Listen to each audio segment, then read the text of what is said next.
Today we're talking about food waste. Do you know how much you produce at home? Do you know where it goes after you're done with it? In Australia, 4.5 million tonnes of food waste is dumped in landfill each year. In Victoria, 250,000 tonne is wasted, which is enough to fill the Eureka Tower. In Australia, emissions from decomposing organic matter in landfills account for 3% of Australia's total emissions, equating to 6.5 million tonnes of CO2 released. Decaying material in anaerobic conditions release CO2 and CH4, commonly known as carbon dioxide and methane, into the atmosphere, contributing to climate change. However, carbon can be sequestered or stored within soil, greatly reducing the emissions. Today, we're joining James, an agricultural research scientist, who will show us a few ways we can reduce our food waste and ultimately decrease our emissions and our carbon footprint.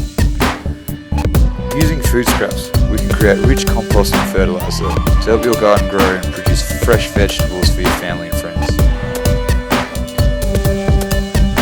Through composting, we can not only sequester carbon and reduce our carbon footprint, we can reuse the precious nutrients such as nitrogen that have been taken up by plants. Plants require nitrogen as it is a major component of chlorophyll, which they use in the process of photosynthesis.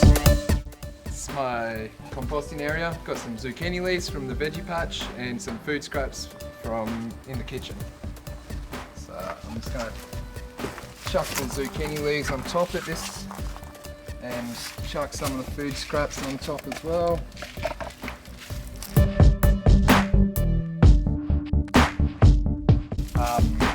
Main two things, carbon and nitrogen. So carbon, lots of leaves, and nitrogen, food scraps and grass clippings.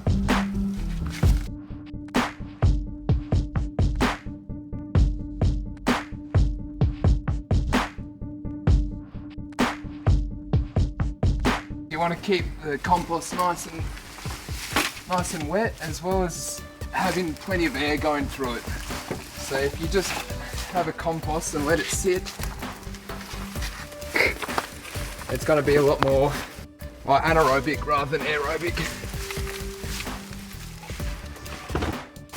This goes straight onto the veggie patch.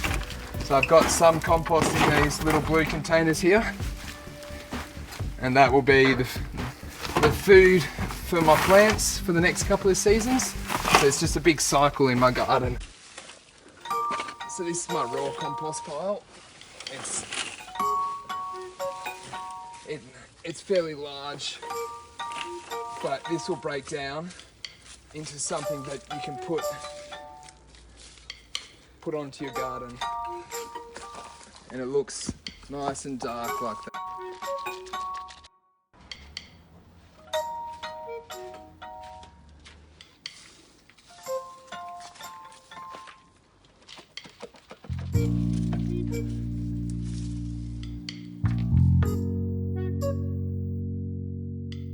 So this is a worm farm created out of an old fridge that had died.